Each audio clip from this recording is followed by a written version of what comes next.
The anime opens up with a man known as Thors Snorreson. You're not going to see a Viking-themed project without several people having a name involving the god Thor. Thors wakes up in a sunlit field, but it is all in his mind, and by the time he comes back to his consciousness, we realize that he is in a battlefield with corpses all around him.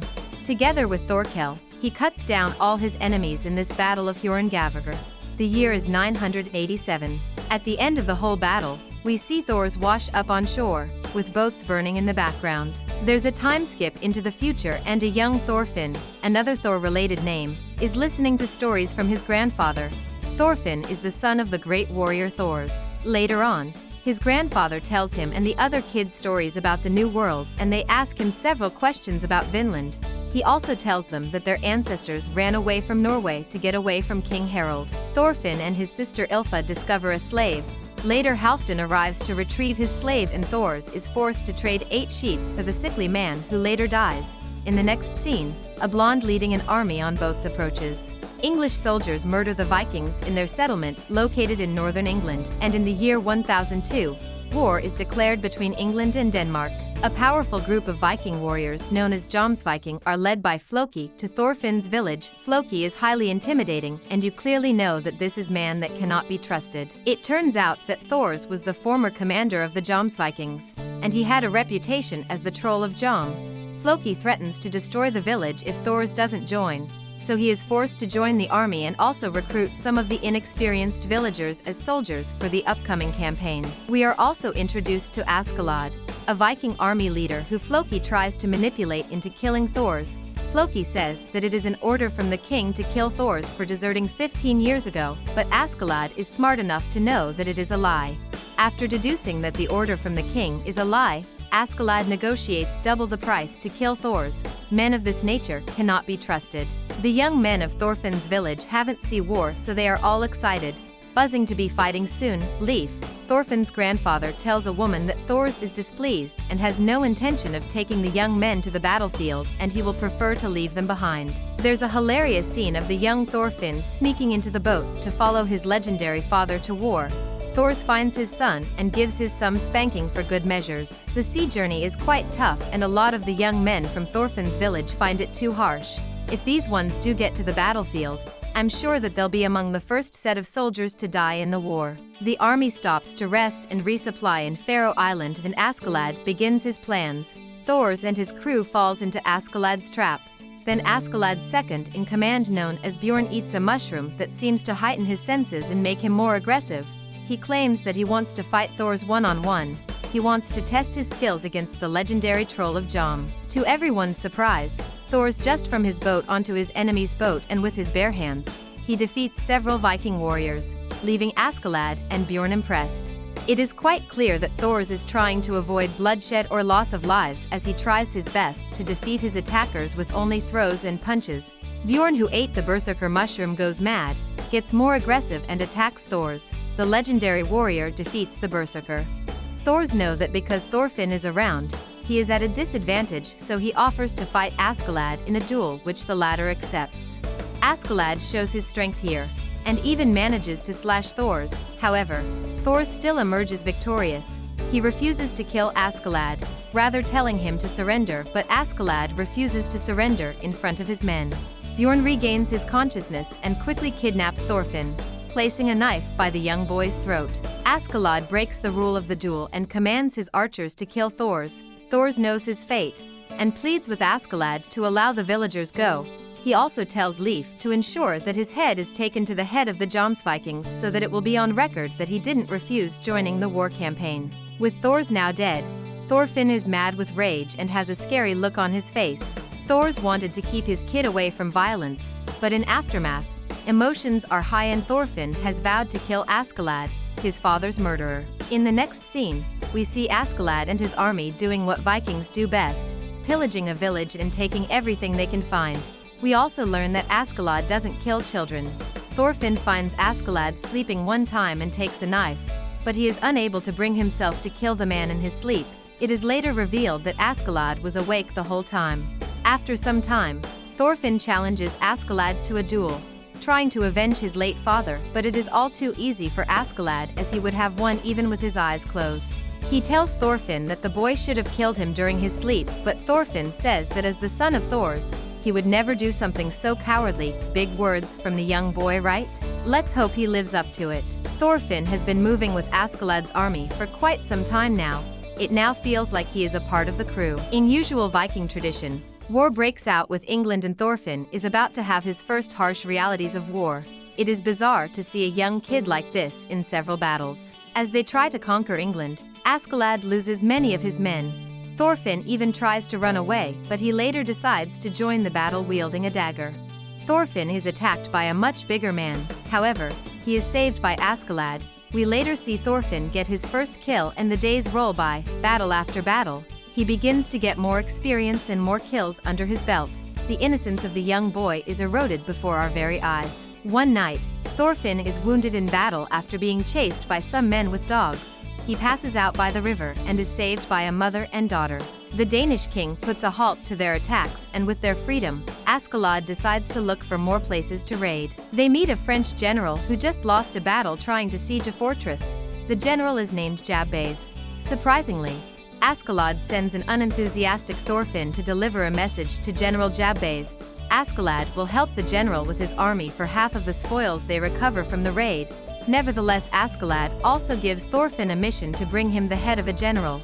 It's nice to see how Thorfinn has grown, that he can now be entrusted with something of this magnitude. The next day, both armies attack the fortress, and this time, it is a success. Thorfinn also gains success as he is able to return with the enemy general's head. Askeladd and crew end up stealing all the spoils though. Thorfinn at this point is quite focused on honing his skills. I know he has improved, but I still believe a duel will be an easy win for Askeladd right now. Askeladd and his crew head to the village of Jutland to rest for the winter. Askeladd's uncle, Gorm, is the lord that rules over the village. Thorfinn and Askeladd will have their duel here, and it will be presided over by Gorm. The battle starts and the young boy shows how far his skills have improved. He takes the lead against the established warrior, but Askeladd is not that easy to beat. Askeladd preys on Thorfinn's emotions, manipulating his anger and making him lose control. Now enraged, Askeladd easily defeats him and the duel ends as fast as it begun. Thorfinn still has a long way to go, and I wish Thors was here to personally train his son. Thorfinn watches the ships, and he has a vision of his father, remembering some of his father's advice. Later on, he meets the slave girl, Hordaland, and they have a discussion about the seas and the world beyond. Winter ends and war resumes. There will be another attack on England, and soon we are introduced to new characters like Thorkell the Tall and Canute. The combined Danish and Viking fleet have arrived in England. It is the Battle of October, 1013. Everyone, even we the audience, are all surprised by the actions of this man known as Thorkell the Tall. He decamps to the side of the English, as he feels it will give him more challenge in the war. Thorkell is one of those mad men obsessed with battle. Askeladd sends Thorfinn to go bring Thorkell's head. Okay. I don't know what Askeladd is thinking. Or maybe he just wants Thorfinn dead, because I know there is no way the young Thorfinn wins against this battle-hardened Tall as a giant man. The height difference is even a massive cause for concern. Thorfinn gets there, armed with 2 daggers. We now know daggers as his signature weapon. He battles the unarmed Thorkell. Thorkell is so big and powerful that just one direct hit from him can kill Thorfinn. This battle is so good, so beautiful to watch, as at this point it is my favorite fight so far. As expected, Thorfinn loses, but he surprisingly put up a great fight that impressed even Thorkell. The giant had to ask for his name. Thorfinn had to cut off 2 of Thorkell's fingers to escape.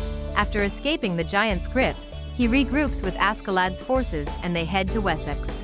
Thorfinn sleeps and he dreams about his village and his father. When he awakes, he sits down with Askeladd and they have a discussion. Askeladd is overflowing with wisdom. He tells Thorfinn about the decline with age, how the Roman Empire and the Saxons weakened with age. He also relates it to himself, saying that as he gets older, he will get weaker while Thorfinn gets stronger, making it easier for the young boy to kill him. I kind of got the feeling that he is foretelling his death here. After some time, a messenger from the army arrives and tells Askeladd that Thorkell has attacked Prince Canute's camp and has taken the prince prisoner. Askeladd, a man of no honor, quickly sees a business opportunity here. He kills the messenger and tells his men that they will go and reclaim the prince from Thorkell, then sell the prince to any kingdom that pays the highest ransom. I'm hyped that we will be seeing Thorkell in battle again soon. The next episode begins with Thorkell and his men talking about the fall season and how things are different compared to other seasons. Their conversations also pilot to religion, where they compare the Christian Jesus to their Norse gods. Soon Thorkell throws a spear at a soldier, and it is revealed that they have been ambushed by a Ragnar's soldiers. The soldiers ask that Ragnar and Prince Canute be released. Thorkell returns them to the soldiers, but doesn't allow the soldiers to leave. He begins to goad them, saying that they are around 2,000 in number and so shouldn't be scared of him and his men. Thorkell is a battle freak and is just looking for any opportunity to fight. Askeladd and his men use the commotion to set fires in the forest. Back to the fight, Thorkell wields 2 axes and begins to hack down the soldiers. Askeladd and his crew send Thorfinn to go save the prince. They are now surrounded by fire, a fitting stage for round 2 of Thorkell vs Thorfinn. They fight a little but not as intense as their previous fight. Thorkell says that he knows Thorfinn's father, Thors. He says that Thors is the only man stronger than him. Real knows real, right? Even Thorkell the Tall respects the legendary Thors. With the fire now going wild, Thorkell leaves and Thorfinn returns to Askeladd with the prince. Askeladd seeks for reinforcements, while he and his army are running away from Thorkell's forces, who chase after them. A man nicknamed the Ear in Askeladd's army is about to hear Thorkell's soldiers and their horses, so he knows how far away they are. This guy named the Ear is one of those guys in OVs or anime with heightened sense of hearing. It feels almost supernatural, it also feels so real. Askeladd tells Bjorn that Prince Canute doesn't have the face of a king. Soon their reinforcement arrive, and we see that Askeladd and his men will be aided by Commander Gratianus of Wales. Ragnar is not happy that they are being helped by Wales, because the Welsh hates them. Commander Gratianus is only helping them into Gainsborough so that when Canute becomes king, he will not interfere in Welsh matters, rather sign a non-aggression treaty. It doesn't take long before they are attacked by an unknown army, and Prince Canute freezes on the spot. I think this is what Askeladd saw that made him say Canute doesn't have the face of a king. The prince is still way too innocent and shy. He doesn't speak to people, cannot even look others in the eyes, and so he earns no respect from others. There's a flashback, and a young Askeladd carries his sick mother into Wales. He meets Gratianus. This scene is trying to show us Askeladd's Welsh heritage. Negotiations begin between Askeladd and the leader of the Welsh group that attacked them. The man is named Asser. Askeladd reveals his Welsh heritage to the man, and they speak a language that the other Danes cannot understand. It is then revealed that Askeladd doesn't like the Danes. He tells Asser that he will make Canute king and become a high-ranking member in Denmark, and so he will make Canute sign a non-aggression treaty against Wales. In the next scene, Askeladd tries to get the timid Canute to speak and say something spirited to Asser. I kind of feel pity for Canute. He doesn't seem fit for this life at all, or is all these just an act? Thorfinn begins to tease the prince for his timidity, and Canute finally speaks, saying that he is being cautious and that as a prince, he doesn't have the power to get into treaties. We are introduced to a young Christian girl named Anne. She steals a ring, hiding it under a tree. During dinner with her family, her dad tells her and her brother about God's judgment towards evil men, and they all agree that the Danes are really evil men. There is a common saying, talk of the devil and he will appear, after dinner, and leaves the house to do some chores, but after a while she sights some Danes, Askeladd and his men. Askeladd and his crew have run out of food and other supplies, and so they are looking for a village to raid, and hides away from the men, but unfortunately she has to watch as her family members and the other villagers are killed by the Danes. With the whole ordeal now over, we see and walking away and questioning if God is really watching. One of Thorkell's men tells him that the English lords want to end the war and that King Sweyn will soon be recognized as one of the rulers in Wessex. As expected, he is annoyed by the decision of his side to surrender. Askeladd and his men are stuck in the village they raided because of the snow, and is able to make it another village and inform the locals about what happened. News gets to Thorkell and his men that Askeladd and Prince Canute are in the village, so they decide to go after them. Now in the village, in the next scene we see a priest whose faith in God has begun to waver. Prince Canute chastises him for it. Over the course of the last few episodes, this series has dug in heavy on morality and religion, and I like the way it is handling the subject. Askeladd, Thorfinn, Ragnar and Prince Canute have a meal together, and after that, Askeladd kills Ragnar, believing that the prince will mature faster in Ragnar's absence. That's such a weird reason for killing someone, and maybe the meal they just had together represents the Last Supper in Ragnar's case. Before Ragnar dies, He begs Askeladd to protect the prince, revealing that the king prefers Prince Harold and so he wants Prince Canute dead. Askeladd lies to Canute, telling him that Ragnar died fighting the English. Bjorn doesn't like Askeladd's plan as he feels it is too much of a risk, considering that the boy might turn out to be too weak and just get depressed. Askeladd tells him that he is gambling on Canute becoming a great leader. Askeladd requests for a shears and begins to torture a Christian captive. After the man refuses to budge, Askeladd gives him a history lesson on the real owners of the land. While the torture is still going on, they receive news that Thorkell and his men are coming and soon Askeladd's men begin to panic. We witness a mutiny as some of his men desert him and run away. The ones who run away run towards Thorkell and the giant kills them. He claims that he is disgusted by their cowardice. This is so on brand for Thorkell the war lover. Askeladd's army destroys the bridge so that Thorkell and his crew cannot follow, but they are surprised when their chasers follow another route. Among the men who stayed with Askeladd, Thorgrim convinces half of them to his side and they plan to decamp to Thorkell's side. They believe that if they give the prince to Thorkell as a gift, he will allow them live. The episode ends with the traitors trying to attack Askeladd, Thorfinn, Bjorn and Canute. Thorkell and his men are now coming down from the mountain. Thorgrim warns Askeladd to release the prince to his band of traitors or else he will kill him, but Askeladd refuses. The fight starts. Askeladd kills several of his men after revealing to them that he has always hated them. Bjorn rides off with the others leaving Askeladd alone and Thorkell arrives soon. Some of Thorgrim's men chase after Bjorn, Thorfinn, the priest and the prince. Thorkell is confused as to the fight currently going on. After some time, Thorfinn turns back and begins to run back towards Askeladd. He meets Askeladd struggling against several traitors and soon Askeladd is shot with several arrows in his leg. Thorkell and his men cut through the traitors killing them all including Thorgrim. By the time Thorkell gets to Askeladd, Thorfinn arrives and both of them will have to fight for who gets the right to kill Askeladd. Thorfinn has made it a duty to kill Askeladd and I doubt that he will lose this opportunity. Thorkell and Thorfinn begin their duel. It is everything we have come to love about a Vinland Saga battle: blood and gore, acrobatic movement and powerful strikes.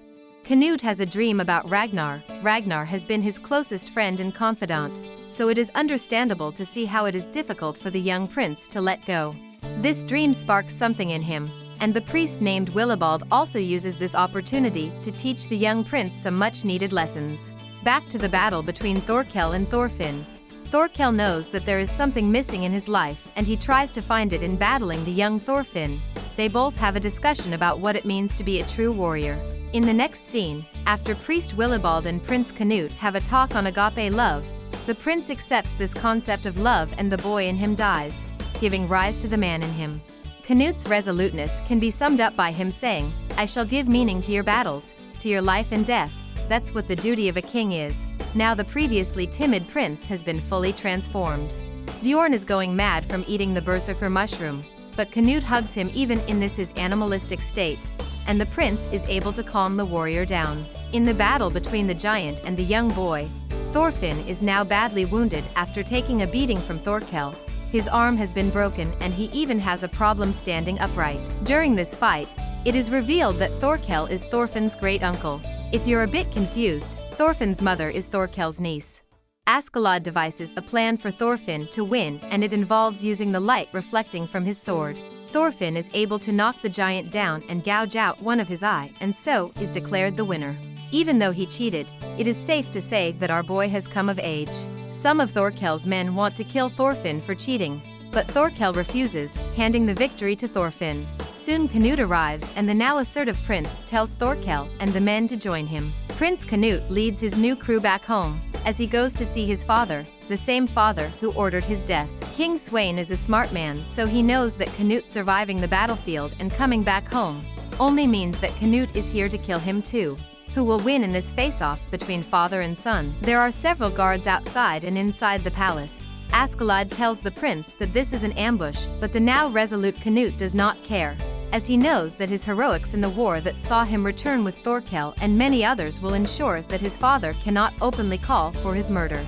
The battle between father and son in this episode is not a physical one, rather a political one. Askeladd also has a scene where he gives the king reasons not to kill the prince, The king, being a smart man, is able to deduce sometimes from Askeladd's past just by his nickname. With several members of Askeladd's crew now dead, we also see Atli and Torgrim leave the crew in this episode. The prince and his crew now head to York, where they are to be rewarded by King Sweyn for their roles so far. Askeladd plans a fake assassination against the prince. The assassin fires with a crossbow, but a body double of the prince is the victim. Askeladd is such a crafty man. The assassin flees the scene, however he is caught and killed by Thorfinn. Soon after, Thorfinn is reunited with his father's old friend, Leif, who used to tell him about Vinland when he was a kid. Leif has a conversation with Thorfinn, telling him that his mother has now grown sick due to his absence and that his sister misses him. But to his surprise, all Thorfinn wants to hear about is Vinland. This shows us how far the young boy has grown, and has the constant violence he was subjected to at a young age has changed his life. Soon there is a duel between Askeladd and the dying Bjorn. Bjorn knows that his death is near and he wants a warrior's death, so he gets Askeladd to kill him in this fight, and it is said to see their friendship come to an end this way. Even though Askeladd hates the Danes, he says that Bjorn was really his friend. Thorfinn and Askeladd begin their duel. Once again, it is an easy victory for Askeladd, as he gives Thorfinn the beating of his young life. Just like a battle between a master and a student, as he beats the son of Thors, he begins to lecture not just his opponent but his whole crew. He reveals to them that Thorfinn will never defeat him if he continues on this path. It is in this scene that we learn the reason why Askeladd hates the Danes. It all boils down to his father's relationship with his slave mother. Askeladd also reveals to them his suffering as a young boy, and dare I say that this man suffered. Askeladd's childhood was quite a dark one, but a Welsh mythology kept him and his sick mother going. With Thorfinn now bloodied and on the floor, Askeladd mocks him, saying that it took him just 2 years to avenge his mother and kill his own father. Meanwhile, Thorfinn has failed for over a decade now to kill his father's murderer. The day of the Imperial Council is around the corner, and Askeladd plans to make his final move against King Sweyn. The stakes are as high as ever, and it is clear that whatever happens, the lives of Askeladd, Thorfinn, and Prince Canute will not remain the same. Thorfinn has been thrown in jail after causing some form of disturbance, and he has a discussion with Leif before he gets out. The day finally arrives, and in the Imperial Council, King Sweyn officially declares war against Wales. I can just imagine that Askeladd's hate for the Danes will magnify 100-fold after this scene. Askeladd is flustered. He doesn't know what to do next. The king senses his uneasiness and further piles in on Askeladd, which insults about his Welsh heritage. What follows next is unexpected. Askeladd knows that the end has come for him, but now he must do what needs to be done without implicating the prince, so he creates a plan, begins to insult the king, and after a little diversion, he beheads the king in front of everyone. Unbelievable, right? What has Askeladd just done? In a blaze of glory, he declares that his real name is Lucius Artorius Castus, the man who has just killed the Danish king, and the rightful heir to the English throne. Canute now has to show some kingly spirit before all the men, and he charges them all in the murder of Askeladd. Thorfinn tries to save the man he wants to murder, but he is unable to. Thorfinn lashes out at Canute, who will now become king. However, he is swiftly subdued, and his father's dagger that he has been wielding for the whole season falls from his hand, signifying the end of this chapter of his life. Askeladd, a character I love so much, is now dead. Thorfinn's revenge has been stolen from him. What route will the young man now take? The anime ends with a shot of various heroes we have seen throughout the series, and there is a shot of Thorfinn's hometown.